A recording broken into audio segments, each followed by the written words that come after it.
All right, I've got some acrylic paint in the bottom of this little sandwich tray, which is a trick I picked up when I was a sign painter. I used to keep my little roller in there and brushes, and I had a tray for each color that I used, so red and yellow and blue, and it was just handy. They were in a box in the trunk of the car, and when I needed to do some red, just grab the red tray and pull the top off and start doing that. And uh, when I'm using acrylic paints, uh, sometimes I'll still do that.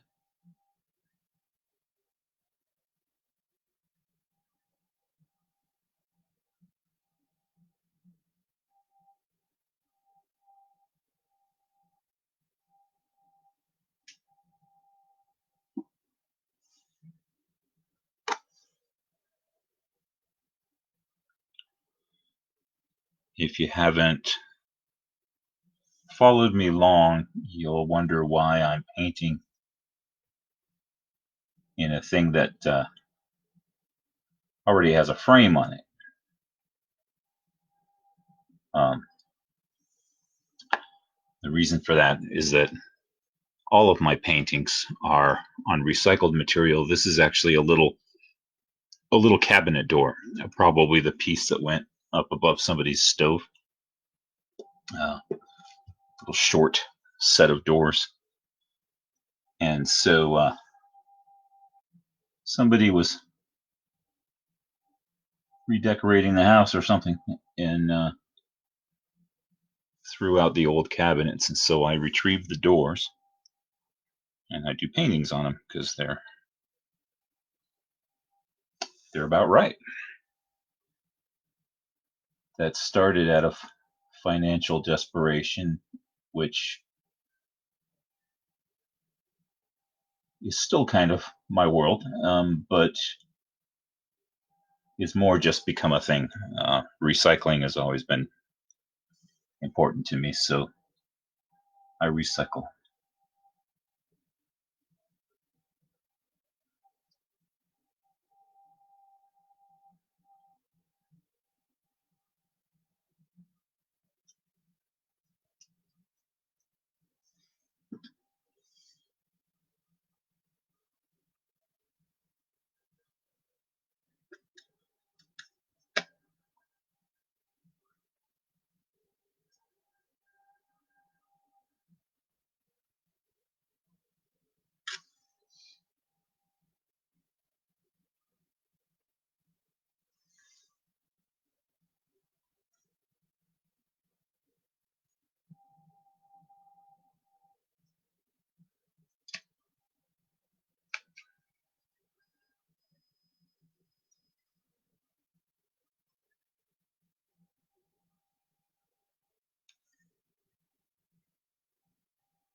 Ooh, did not mean to do that.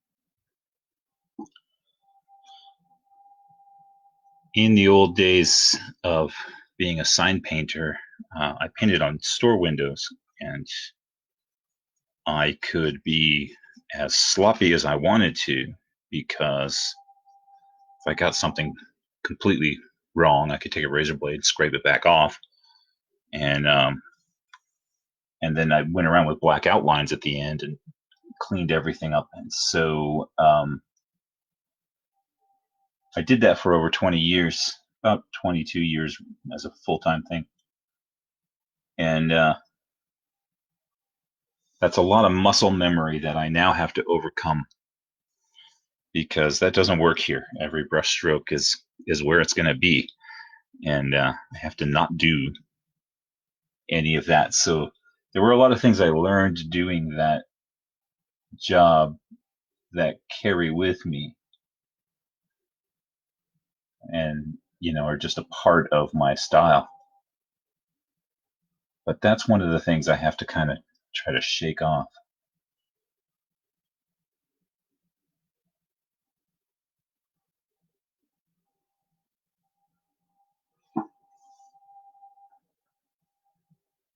Adrian.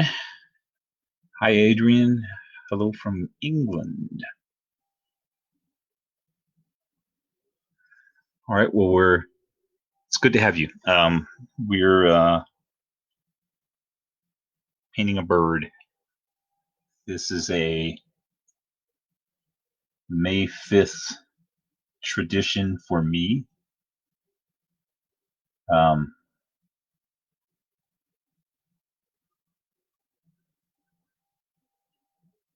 my mother died on the 5th of May, 2012, from a very long, painful experience with a brain tumor, and I was there for most of that, and it was brutal and it was ugly, and I knew that sometime in the future, all of this is going to come out in my art,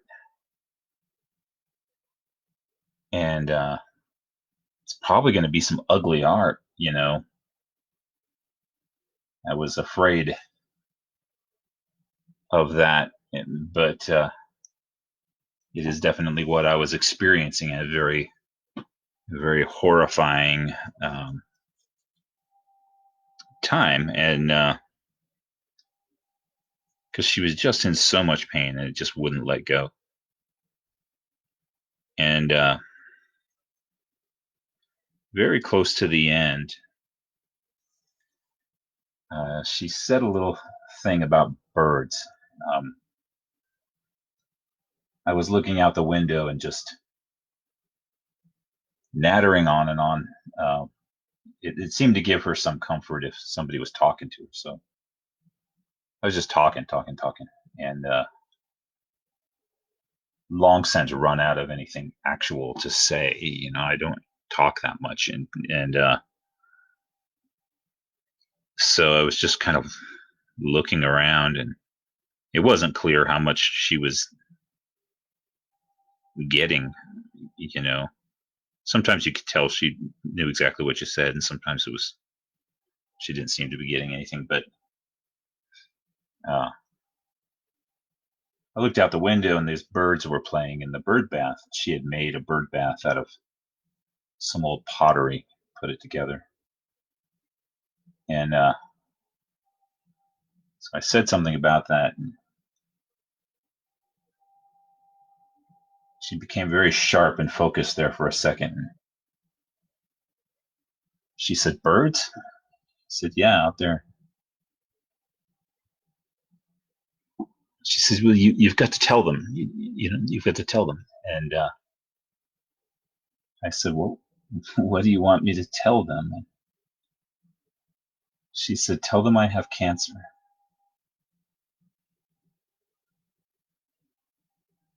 And oh, I just cried and cried and cried. And but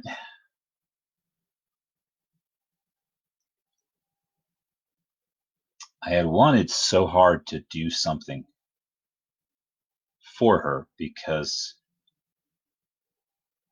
watching somebody that you care about go through so much pain and not have anything that you can do, it's just like nothing makes this better. And so here is this thing, although it made no sense at all, tell the birds. but it's like she told me, so she asked me to do something, so I'm going to go do it. And I went outside and talked to the birds. And so um, ever since then, if all of this gets to me, I go out and I talk to the birds. And this is kind of my way of talking to the birds. It's become a symbolic thing for me it's that talking to the birds is that thing that you do that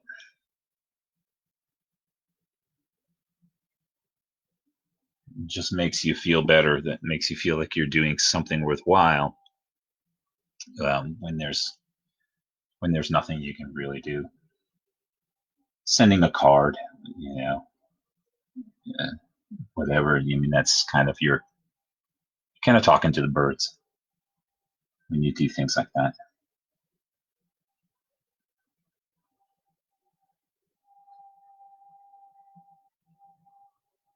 Had I done it was like a present.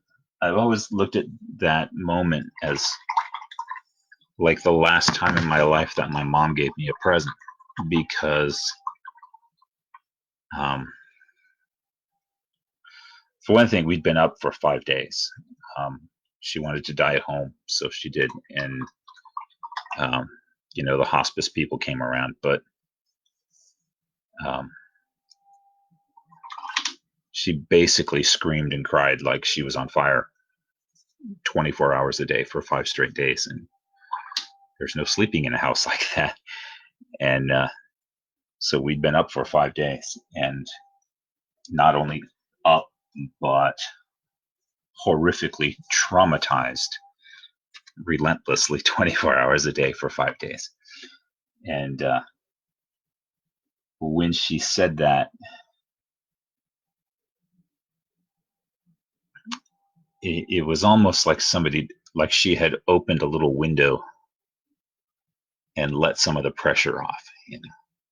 Like, like okay, I've got something. There's something that I can do. There's some other way to think about what's happening, and it really was a gift to me that she did that. So Cinco de Mayo, the 5th of May, means something else to everybody else in America, and mostly beer. Um, but that's always going to be what it means for me. I, uh,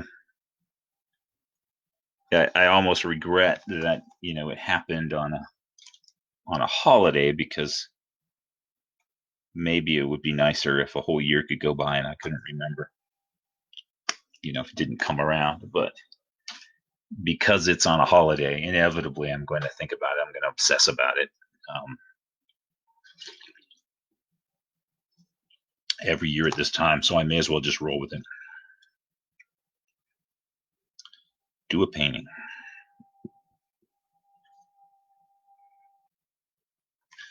Most of my paintings are not very emotional or anything like that. They're just,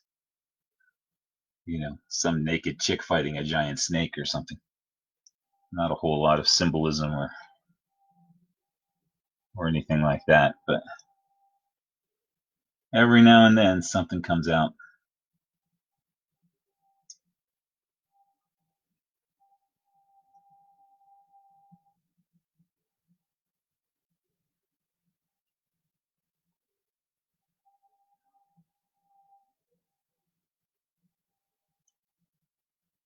My mom would like this better, if I had taken it in a dark direction, paintings of, you can imagine if you did paintings of death by cancer or something. That's got to be a gloomy, horrible, depressing painting. And I think I was already constructing pictures like that in my mind. And then she said that, and that gave that whole this whole expression a completely different direction to go in.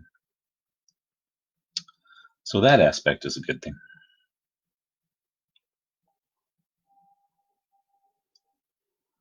Now, what I have to stop doing, because it's been 8 years,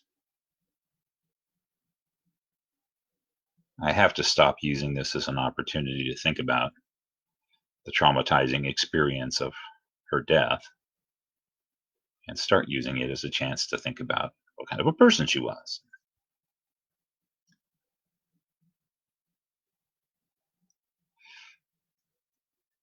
I was just thinking last night because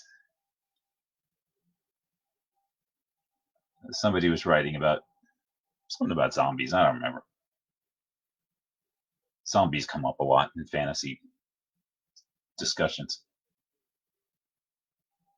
and I'm often thinking about, why is it that when something comes back from the dead, all it wants to do is like eat your brain or something, like, it's like, why doesn't it want to take a pottery class or something, like, why do zombies, just want to kill people, or, it seems like you would need to explain that a little bit, other than just I'm just creating a context for a monster film. I I can appreciate that, but you know, it doesn't necessarily make sense to me. And I was thinking, if my mom ever came back from the dead, um, she'd make dinner. I mean, that's what she would do. you know, she wouldn't be getting vengeance, or you know, biting people, or anything. She'd make us all something to eat. She was she was the queen of that, and everybody knew it. There were kids, teenagers that went to my church, and they're like, "Oh, if we show up at Mary's house, she'll feed us." And she would, and she'd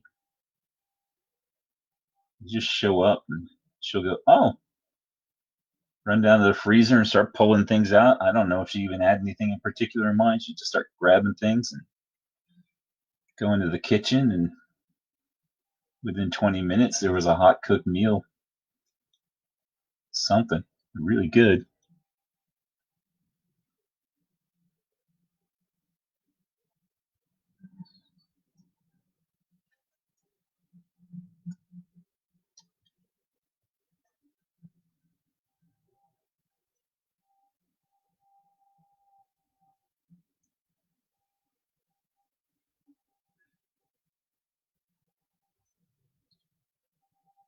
We were very, very religious growing up. She was raised in the same church she raised me in, and it was a very strict, kind of a zero tolerance religion. And I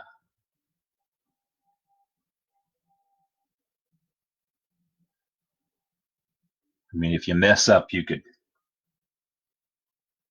pray, and if you were sincere and really mean it and really change your ways, maybe you're back on God's good side. But you're just one stray thought, just one, you know, slight drifting of the mind from, and you're back you're going to hell again, and then you had to, didn't, fix it. And, she was raised like that, and I was raised like that. And,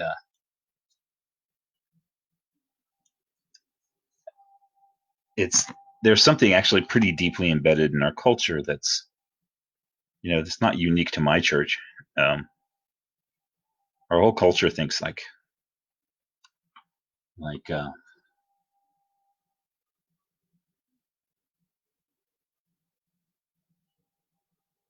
well, it dates back to American Puritanism,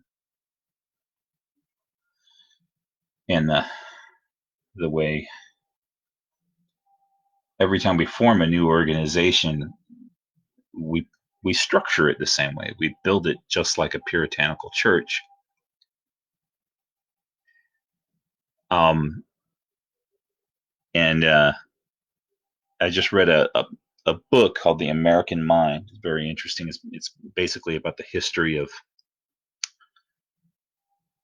of philosophy, really, throughout the history of America, starting in England and the Protestant movement and stuff, and how it morphed and changed as American history developed. And I was going somewhere with that thought. Oh, one of the things the author kept coming back to was that um,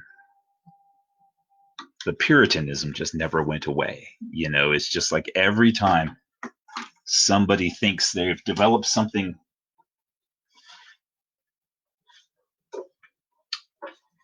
Pardon me, I gotta get some more paint. Every time somebody thinks they've come up with something brand new, or they're looking at the world in an entirely different way, uh, when you're boiling it all down, their new organization is extremely puritanical in its approach to the world. And whether you're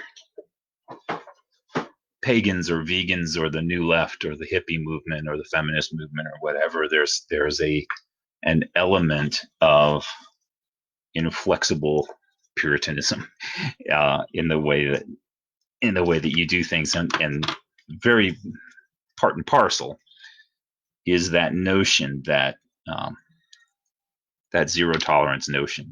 That um, if you're not vigilant, um, then you're going to slip up, and you're going to go right to the bad side, immediately. And I have to laugh. Um, a lot of my, you know, left left leaning friends are not much more liberal than my right leaning friends. They just think they are. But they've got this rigid, and they don't think it is, but they've got this rigid worldview that um, you've got to be vigilant. You've got to be on top of it. If you let go, if you relax just for a second, you're going to look down at your hands and realize you just threw another Jew in the oven, because being a Nazi is the default state of the human experience. And boy, that's just like the church I grew up in. I mean, it's exactly like the church I grew up in. It's like, you could fall asleep and sin while you were unconscious, and be the world's best Christian when you fell asleep, and you're a sinner when you wake up because you relaxed, because you weren't vigilant. And yeah, it's like that. And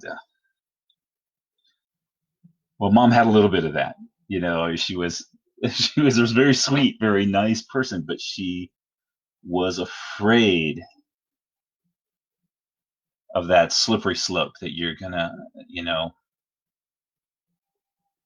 you're gonna fall down this slide.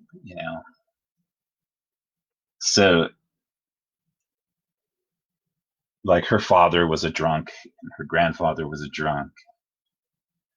Then as she got older and read about genetics, there is some evidence that there's a genetic aspect to all that. And, well, that just went hand in glove with the religion, because you could just fall down, uh, if you weren't combating it all the time, you could just fall down that path and become an alcoholic. So she was very worried, when my brother decided he liked beer. I mean, he'll drink one beer in an evening, but she was terrified that he was going to become her father because he had the genes. Not completely irrational, but it is just she thought that. I was actually going someplace with all of this. I was going someplace. I was going here. She, her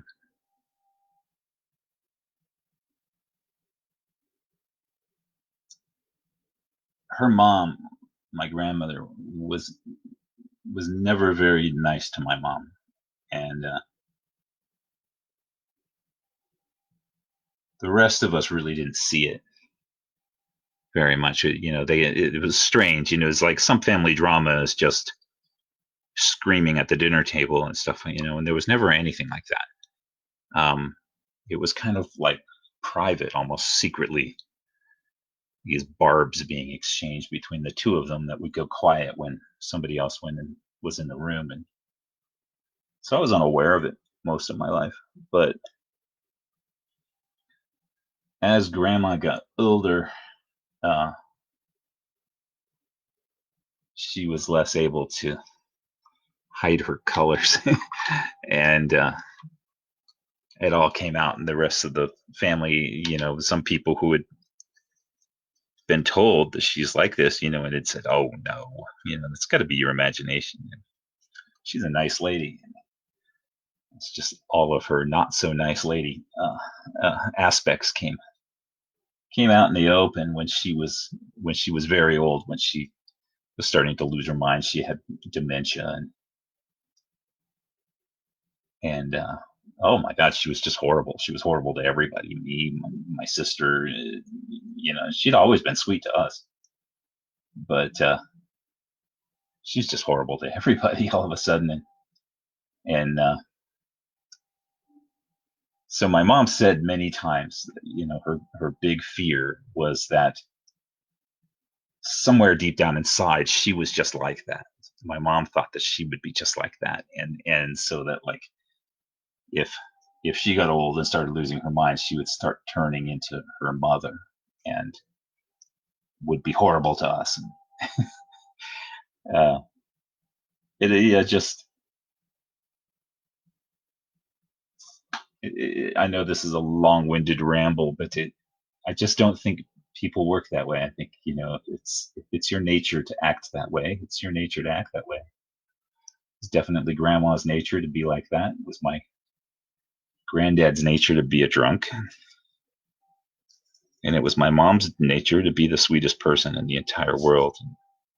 She had nothing to worry about. And then when she got this tumor, and she was sure, like, oh, this it's starting. I'm going to start being horrible to people. And she wasn't.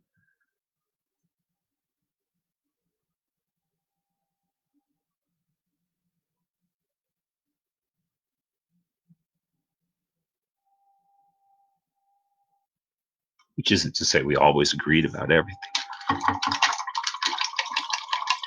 but she was always a sweet person.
And that was my half an hour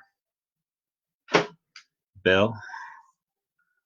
To my knowledge, Adrian is here all the way from England. I appreciate you coming. That was a long way. Long ways you traveled. Um, what? What?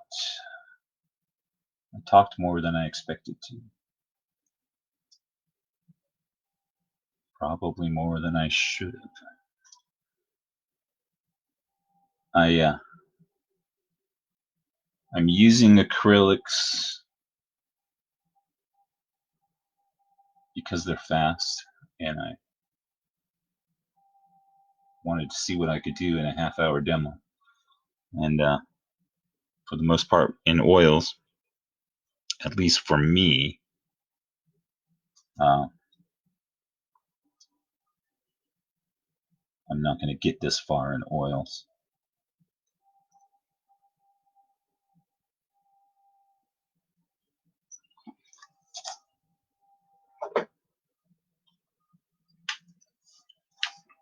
There are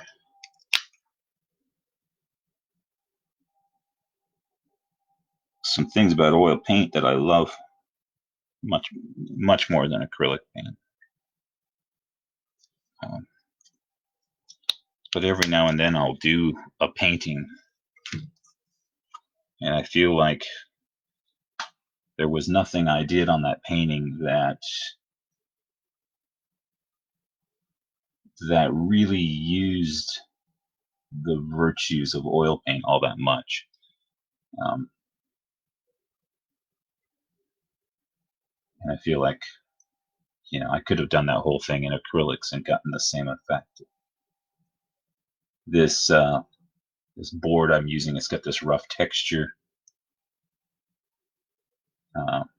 So there's a little bit of a dry brush kind of an effect going on. I think acrylic works really well for that.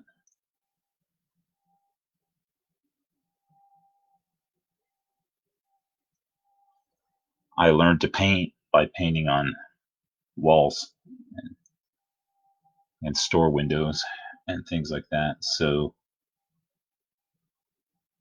around here, a lot of the walls are textured. So I did a lot of painting on textured surfaces from the very start. And that has certainly affected my style. It's like how I expect the paintbrush to operate.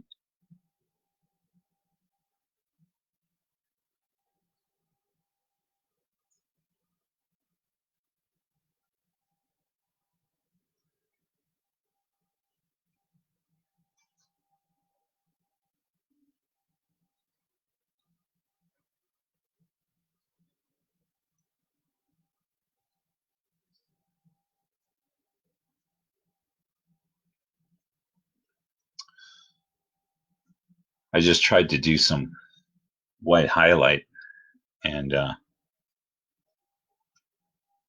because that's what's on my photograph that I'm looking at over there. And I did it right, but the photograph has a darker gray green background behind it. And this does not. And so that highlight just disappeared into the little underpainting that I did. So that was a mistake. And I'm going to correct it.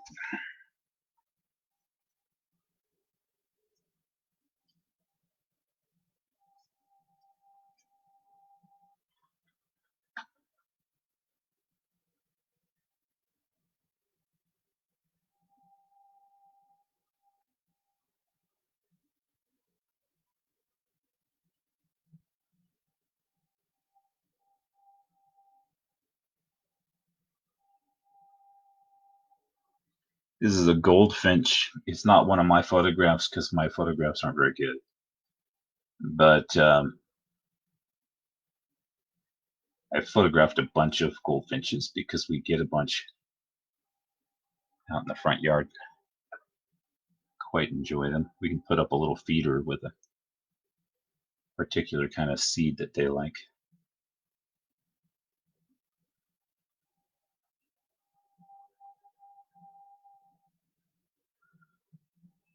And we've had sunflowers growing in the yard, and the goldfinches will eat just about every inch of that plant. They'll go after not the seeds, but the little fuzzy things that grow on the outside of the seeds, and they'll go after the petals, and they'll go after the leaves, and even peck at the stem a little bit. So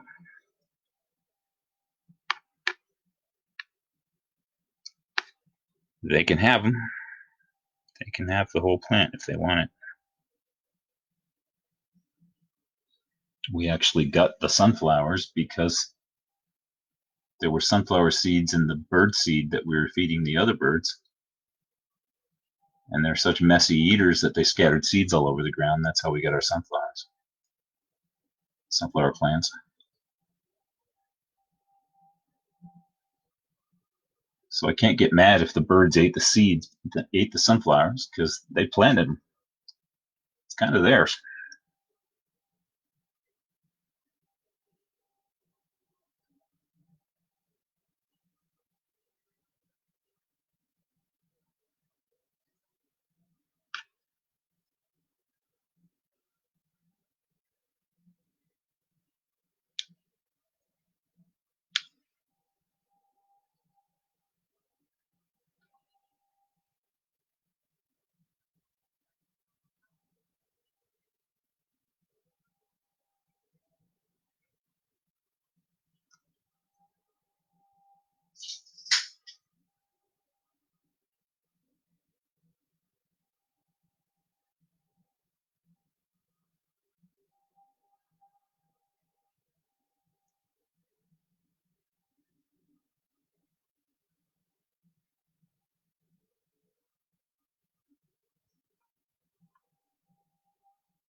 We've also got hollyhocks growing in the yard.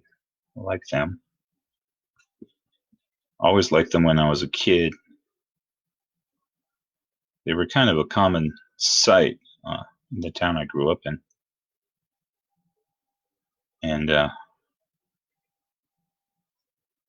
something you just kind of take for granted because they were everywhere.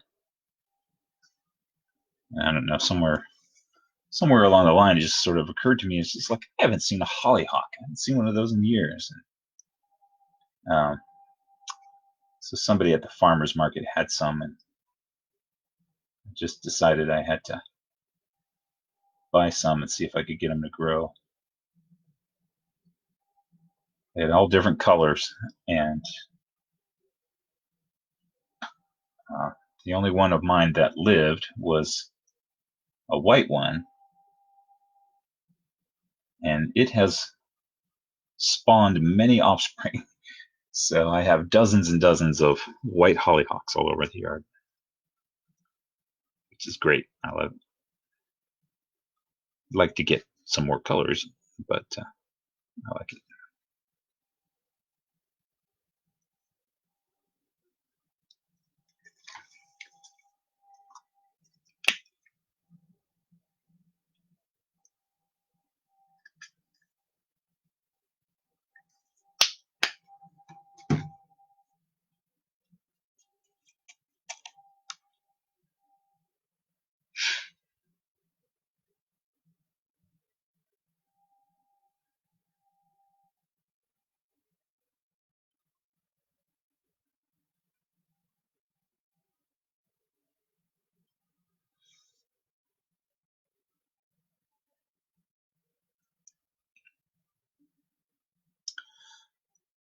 I was going to put a blossom in,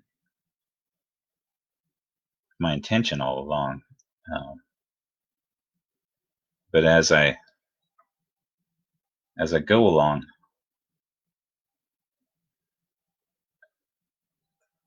realizing how much that blossom might overpower the painting.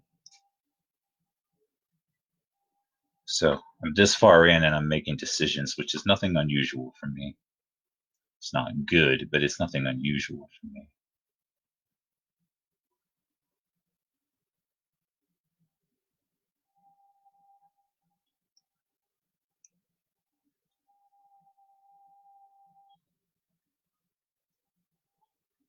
I almost never do anything with a lot of a plan. These are all little buds. I definitely need a couple of the leaves.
Okay, I'm gonna do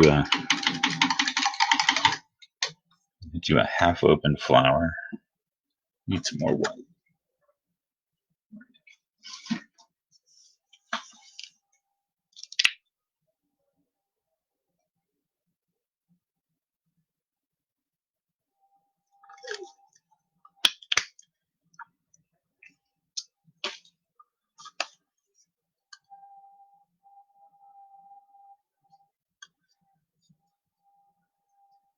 Go ahead and let them have a bit of a yellowish cast because it'll go well with the bird. They are, when they open up, a little bit of a yellow green. And then when they full bloom, they're mostly just white.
So, so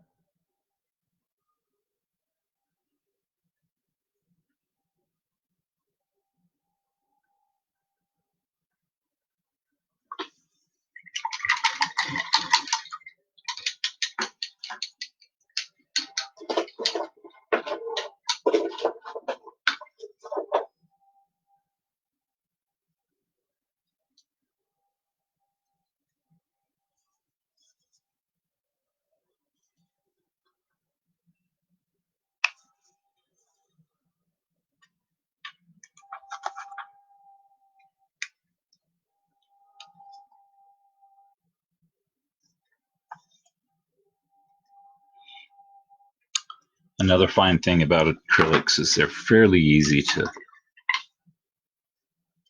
just paint right back over it if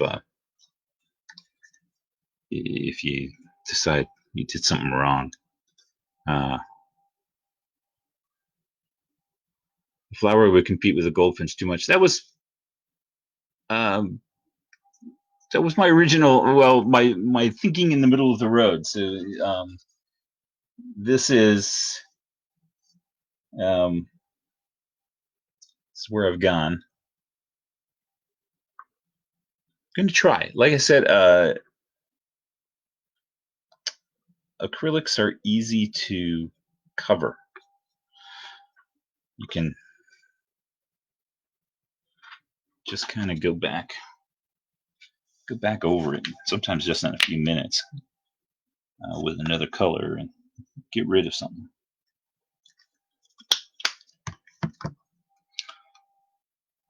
To an extent, you can do that with oils, but you gotta wait longer.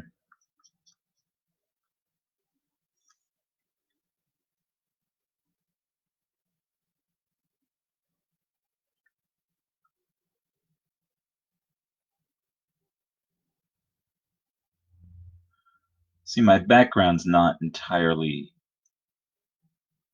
white. It's this off-white, and it's not significantly different than the color of the goldfinch.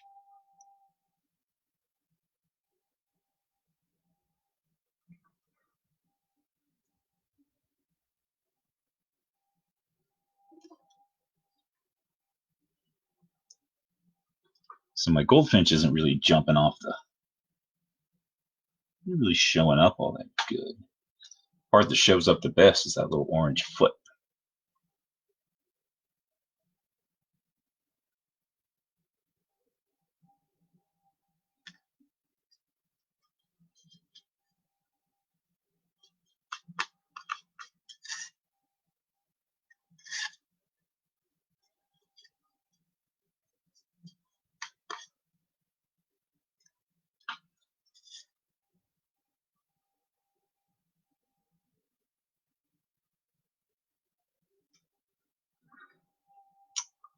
Background color's got a lot of yellow in it. So his yellow is not showing up very much against the yellow. I should have known that. I do know that.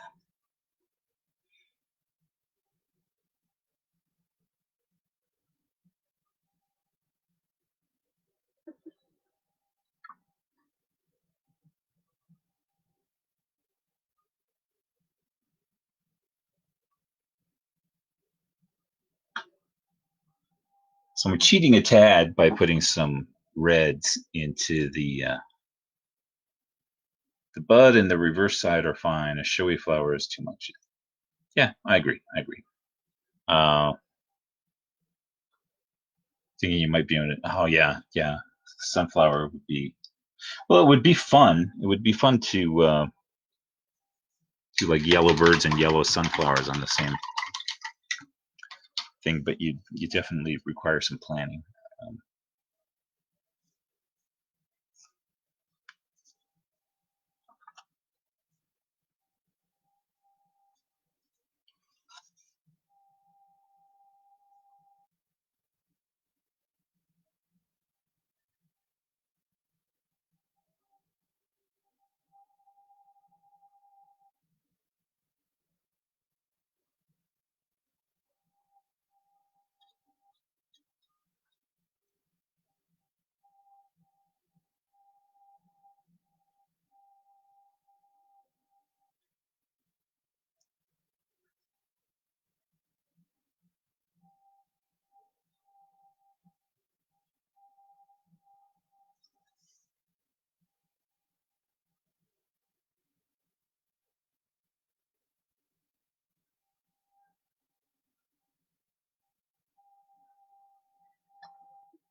I don't know. Is that enough? Should I stop? Because I half got it in my mind to go. I could make the background blue, and I don't know. That could happen while nobody's looking. I don't know. But I like to do one of these at least every May the 5th. I may not do it forever.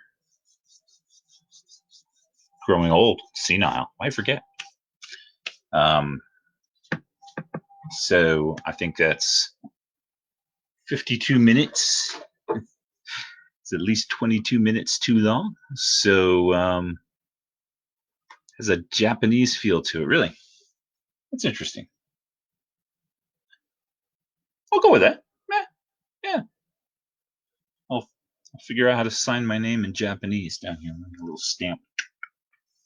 I like those little stamps they make. All the artists make their own little signature stamp. All the artists. Yeah. There's only one way of ever doing anything in Japan, I'm sure. But yeah, I see that a lot. And yeah, I'm going to. Think I'm going to sign off. All right.